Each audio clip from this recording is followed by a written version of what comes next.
2주차 다문화 상담의 주요 현상 2강 강의를 시작하겠습니다. 본차 시의 수업 목표는 다문화 사회에 나타나는 불공정한 현상, 즉 특권, 억압, 편견, 그리고 차별이 어떤 형태로 나타나며 이런 억압과 차별로 인한 비주류민들의 심리적 특성을 이해하고 아울러 특권과 억압 그리고 차별이 어떻게 상호작용하며 이러한 억압적 사회에서 살아가는 내담자의 문화적 특징을 상담자가 이해함으로써 다문화 가족의 상담을 효율적으로 진행할 수 있도록 하는 데 목적이 있습니다. 다문화 사회의 불공정한 현상의 특성은 특권을 보유한 집단인 주류민은 의식적 무의식적으로 특권을 누릴 뿐만 아니라 그러한 현상을 유지시키고자 하며 그렇지 못한 집단은 억압을 느끼고 소외됩니다. 주류민은 점점 힘을 얻게 되어 주류민의 생활과 사고방식이 옳음이라는 기득권까지 확보하게 됩니다. 특권을 누리지 못하는 소수민은 삶에서 불편을 경험합니다. 또한 이들 소수민은 그 이유가 어디에서 연유하는지 조차도 알지 못하고 혼란에 빠지면서 그 원인을 스스로에게 돌리며 억압을 느낍니다. 소수민 집단은 불편을 느끼는 이유를 자신에게서 찾으면서 억압을 점점 강하게 느낀다는 것을 알 수 있습니다.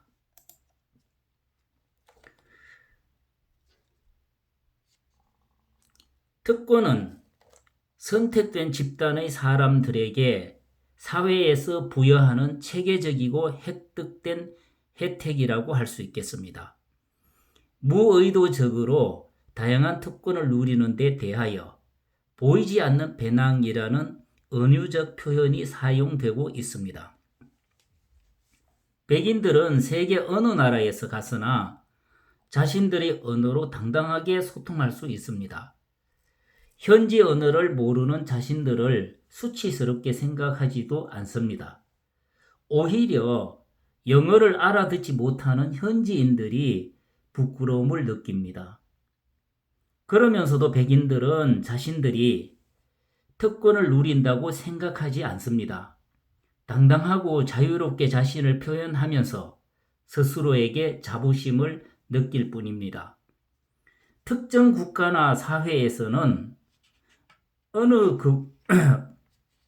어느 곳에서나 우세한 집단이 있습니다. 우리나라에서는 고학력의 중산층인 남성들에게 특권이 몰려 있습니다. 특권은 그것을 누리는 사람들에게는 의식되지 않는 특성이 있어서 누리는 사람은 자신이 누리는 특권이 무엇인지 그것이 상대방에게 허락되는지에 대하여 생각할 필요조차 없습니다.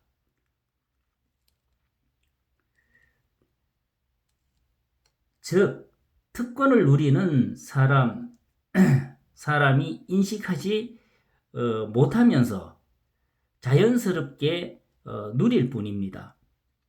여러분들 중에도 자신이 특권을 누리고 있으면서도 인식하지 못하는 사람은 특권을 누리는 사람이고 자신에 대해서 뭔가 의식되는 것이 있는 사람은 특권층에서 떨어져 있는 사람일 수 있습니다.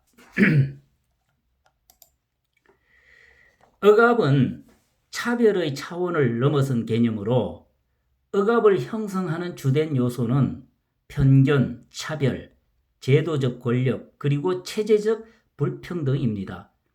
이러한 요소들이 함께 작용하여 억압으로 나타나는 것입니다. 소수민은 주류민과의 상호작용에서 자신을 표현하고 주장하는 데 어려움을 겪습니다. 표현된 자기 모습이 주류민들에게 부정적인 평가를 받지는 않을까 노심초사하면서 두려워합니다. 친구들이 함께 모여서 가족 여행에 대하여 즐겁게 이야기하는 도중에 빈곤가정 청소년이 슬그머니 자리를 빠져나간다거나 부자연스러운 표정으로 힘들게 자리를 지키는 것 또한 억압이 될 수 있습니다. 억압이 오랫동안 지속되면 생활 전반으로 확대되는데 지체장애로 인해 억압을 당한 학생이 사회생활 전반에서 억압을 받게 되어 결국 사람을 만나는 것을 기피하게 될 수도 있습니다. 억압으로 인한 부작용은 개인의 문제로 돌려지기 쉽습니다. 이런 과정이 반복되면 억압은 내면화되고 개인은 이러한 자신의 불행을 전적으로 자신의 책임으로 돌리게 됩니다. 억압은 권력에 근거하여 수행되며 개인과 집단은 의도적이든 무의도적이든 자신이 지닌 편견을 드러내고 이를 실행하기 위해 힘을 사용하게 됩니다. 인종차별이든 성적 지향이든 어느 것에서 힘있는 사람과 다른 특징을 지닌 개인은 자기 표현을 억압당하거나 스스로 자신을 억압하게 됩니다.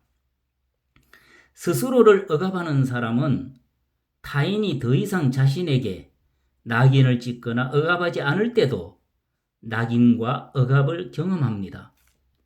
이러한 현상을 호의적인 오명이라고 부릅니다.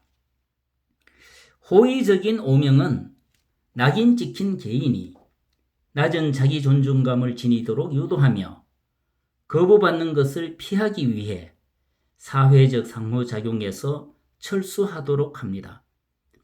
소수민 스트레스는 역사적으로 주변화된 집단의 구성원이 경험하는 사회적 억압과 낙인이 어떻게 부정적인 정신 건강을 유도하는지에 대한 과정을 보여줍니다.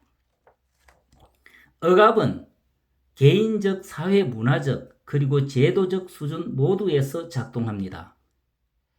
개인 수준에서 억압은 관계를 맺는 상대방 또는 자신을 지속적으로 비인간화시키는 데 근거할 수 있습니다.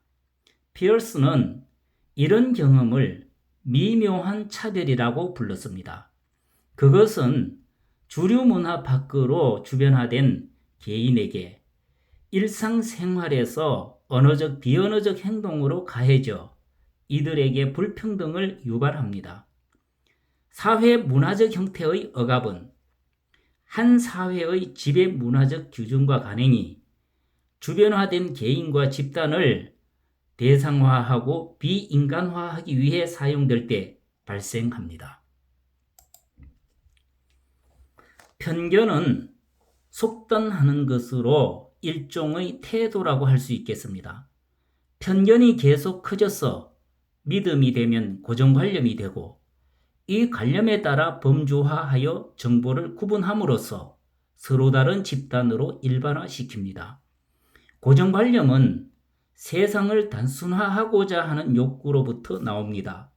예를 들면 영국인은 자신을 잘 표현하지 않는 사람으로 인식하고 교수는 한 가지 일에 몰두하는 나머지 다른 일에 신경을 쓰지 않는 사람으로 일반화시키는 것이 편견이고 고정관념입니다.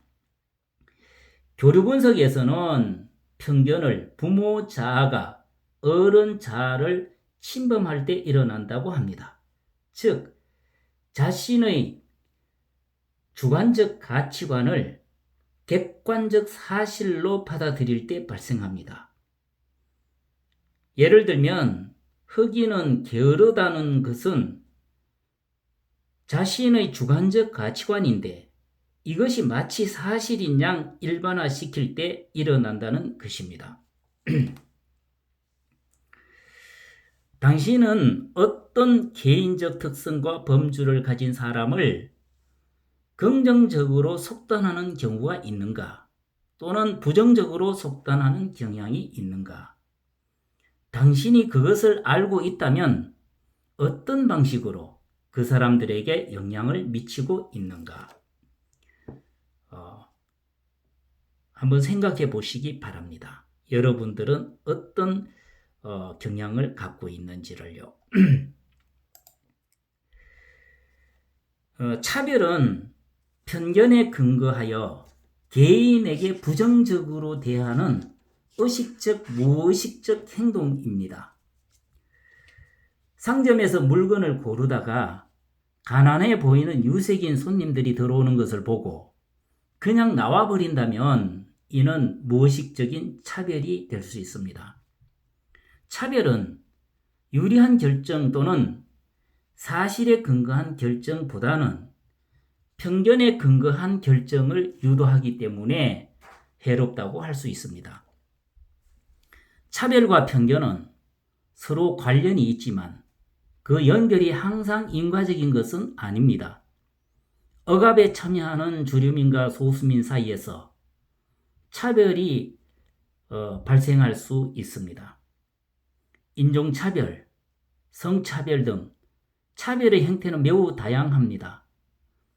차별이 행해지는 범위 또한 개인 차원, 사회문화적 차원, 그리고 제도적 차원 등 다양할 수 있습니다.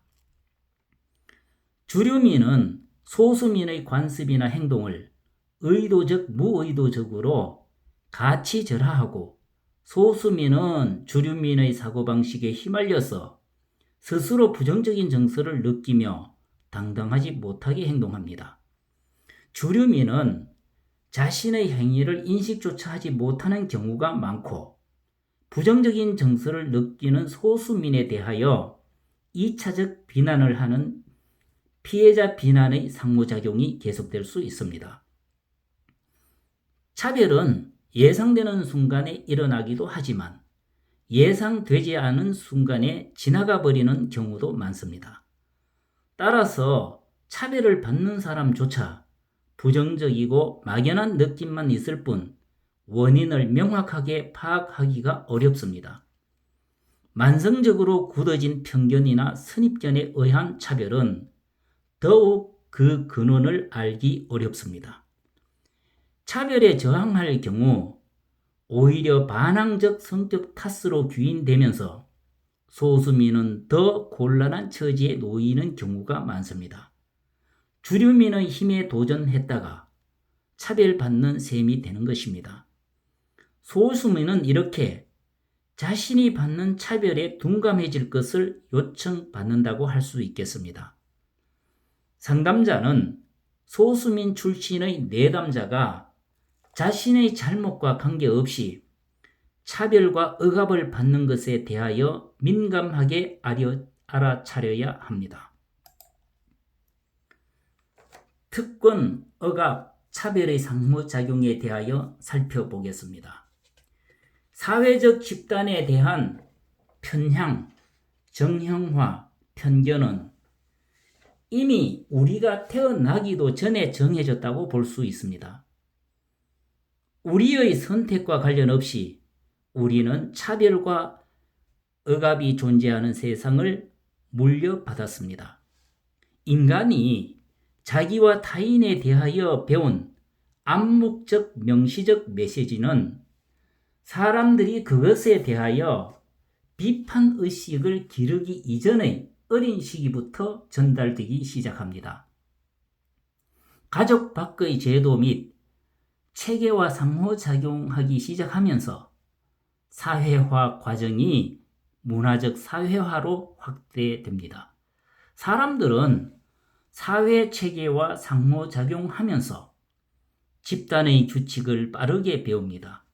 예를 들면 소녀는 분홍색을 좋아하고 소녀는 푸른색을 좋아한다.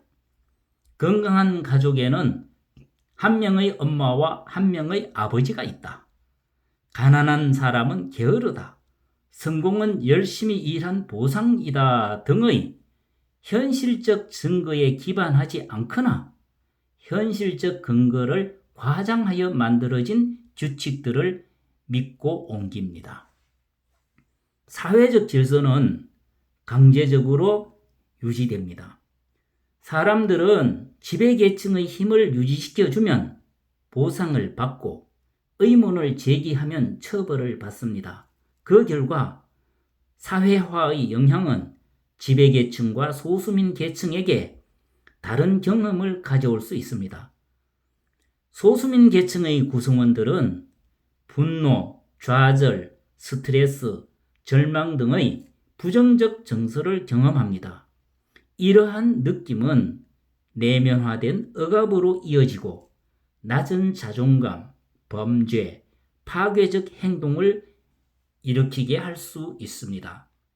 하로는 특권, 억압, 차별이 반복되는 핵심적인 이유로 공포, 무지, 불안전, 혼란, 의식하지 못함, 무기력의 조합으로 나타난다고 하였습니다. 이처럼 잘못된 것을 말하거나 행동하는 것에 대한 두려움은 사회화와 억압의 순환이 계속되도록 돕습니다. 식민 지배를 당했거나 정복당한 사람들은 그들이 불평등한 지위를 갖게 된 것이 정당한 것이라는 이유를 부여받을 수 있습니다. 일단 이러한 이유가 부여되면 치료는 지배 집단의 우월성이 정당한 것임을 확인시켜주는 것이 될 수 있습니다.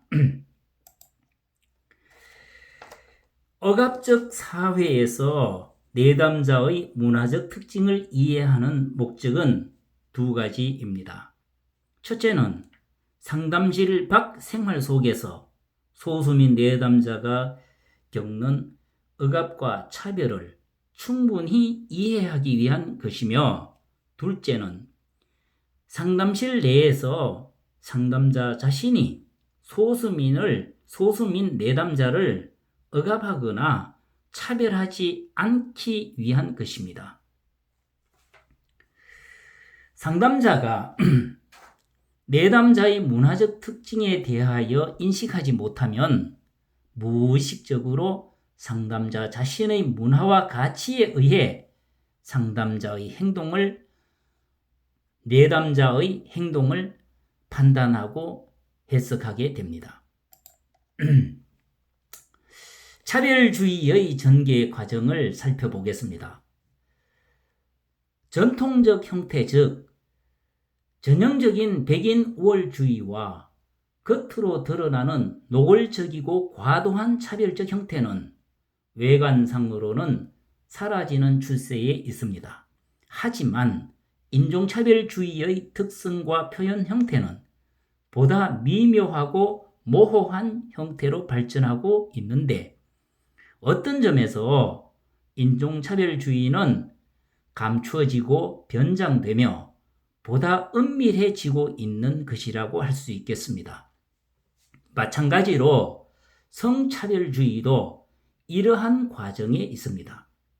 성차별주의는 명백하고 은밀하며 미묘한 세 가지 형태로 규정해 볼 수 있습니다. 명백하고 은밀한 성차별이 의도적인데 반해 미묘한 성차별은 의도적이거나 의식적이지 않을 수 있습니다. 회피적인 인종차별주의란 의식적으로는 평등주의의 가치를 주장하지만 무의식적으로는 반비주류 감정을 갖고 있습니다. 회피적인 인종차별주의자는 의식적으로는 과거 불의의 피해자를 동감하고 인종평등 원칙을 지지하면서 자신을 스스로 반편견주의자로 간주합니다. 그러나 무의식적으로는 불이익을 받아온 집단에 대해서 부정적인 감정과 신념을 가지고 있습니다.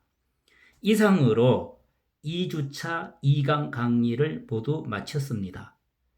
경청해 주셔서 감사합니다.